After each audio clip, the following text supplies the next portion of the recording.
الحمد للہ رب العالمین والصلاة والسلام علی سید الانبیاء والمرسلین محمد وعلی آلہ وصحبہ اجمعین اما بعد۔ یہ جو وبائی مرض کرونا وائرس پھیلا ہوا ہے،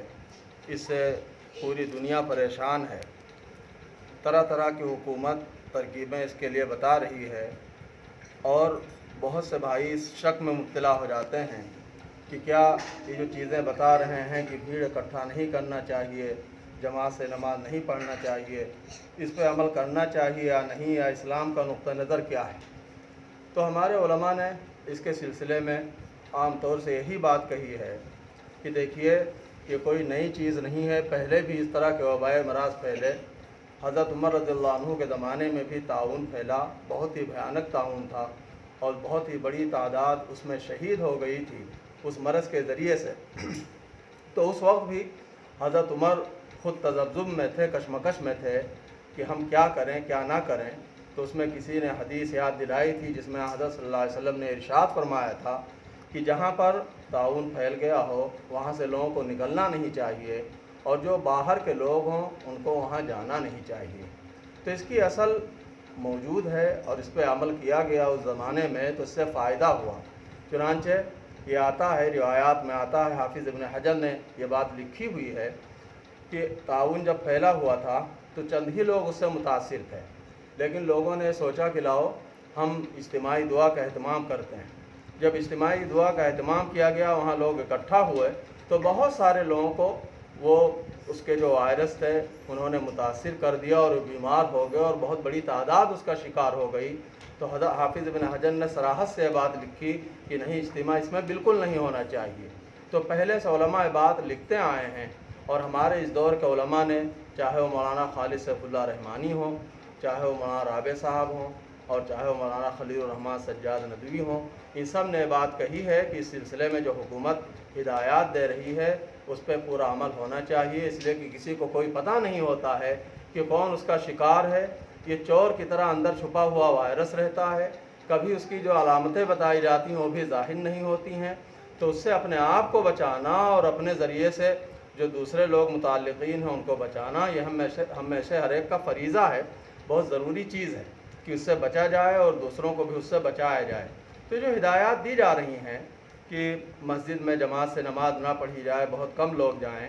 اس پہ اگر عمل کوئی کرتا ہے تو بہت ہی اچھی بات ہے، بلکہ ایک طرح کا واجب سمجھ کے اس کو کرنا چاہیے۔ کم سے کم لوگ جائیں، اذان ہو جائے، چند لوگ اس میں نماز پڑھ لیں، بقیہ لوگ اپنے گھروں میں نماز کا اہتمام کریں۔ یہ جو جماعت کے بارے میں کہا جاتا ہے کہ یہ سنت مؤکدہ ہے یا واجب ہے، اس طرح کے آثار میں یہ وجوب اس کا ساقط ہو جائے گا، اس لیے کہ حضرت صلی اللہ علیہ وسلم ایک غزوے میں تشریف لے جا رہے تھے،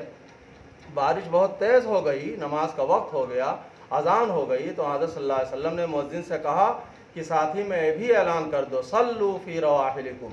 لوگ اپنی اپنی رہائش گاہوں میں نماز پڑھیں، جن گھروں میں قیام ہے وہاں پر نماز پڑھیں، یہاں مسجد میں نماز پڑھنے کے لیے نہ آئیں۔ ذرا سوچنے کی بات ہے کہ اس میں اگر آ جاتے لوگ نماز پڑھنے کے لیے تو صرف بھیگنے کا خطرہ تھا،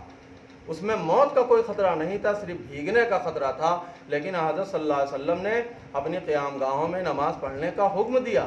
اور اس میں کیا ہے، اس میں تو باقاعدہ زندگی کا خطرہ موجود ہے، موت کا خطرہ موجود ہے، خود اپنے آپ کے لیے خطرہ ہے، اپنے جو متعلقین ہیں ان کے لیے خطرہ ہے۔ اسی لیے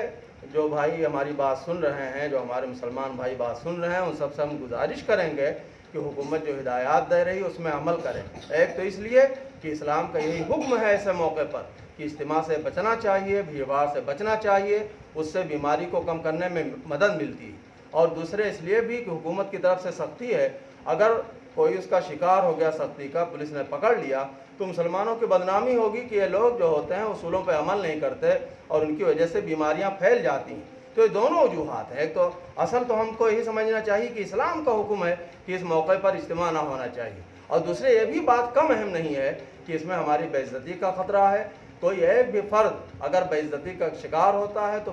پوری قوم کے لیے بے عزتی کا خطرہ ہے، لہذا سب لوگوں کو اس کی پابندی کرنی چاہیے، اپنے گھروں میں نماز کا اہتمام کریں، مسجد میں کم سے کم جائیں۔ جمعہ جو آ رہا ہے، جمعے میں بھی یہی مسئلہ ہے کہ اگر حکومت کی طرف سے پابندی دیکھیں